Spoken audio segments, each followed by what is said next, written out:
Hello friends. ఇప్పుడు నేను మీకు ఒక కొత్త స్ట్రక్చర్ అనేది చెప్పాలనుకుంటున్నా. స్ట్రక్చర్ నేమ్ వచ్చేసి హ్యావ్ టు.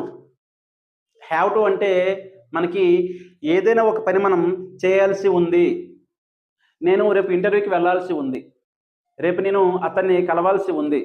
వాళ్ళు రేపు సాఫ్ట్‌వేర్ కోర్స్ తీసుకోవాల్సి ఉంది. ఆమె రేపు కారు కొనాల్సి ఉంది.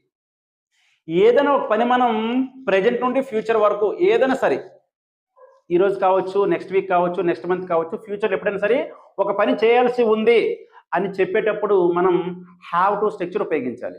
చూద్దాం. నేను రేపు ఇంటర్వ్యూకి వెళ్ళాల్సి ఉంది. I have to go. Subject తర్వాత హ్యావ్ టు తర్వాత V1 రావాలి. I have to go to interview tomorrow. వాళ్ళు రేపు నన్ను కలవాల్సి ఉంది. They have to meet me tomorrow అని చెప్పాలి. ఏదైనా ఒక పని చేయాల్సి ఉంది చెప్పేటప్పుడు చెప్పాలి.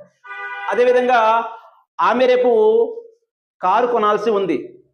ఇక్కడ ఆమె అతడు వచ్చేటప్పుడు అంటే థర్డ్ పర్సన్ సింగులర్ వచ్చేటప్పుడు హ్యావ్ టు ఉపయోగించకూడదు, హ్యాస్ టు చెప్పాలి.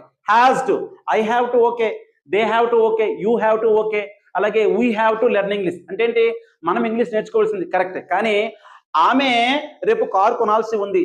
He has to buy, he has to buy అని చెప్పాలి. అతడు రేపు ఇన్స్టిట్యూట్కి రావాల్సి ఉంది. అతడు రేపు ఇన్స్టిట్యూట్కి రావాల్సి ఉంది. He has to come to institute tomorrow అని చెప్పాలి.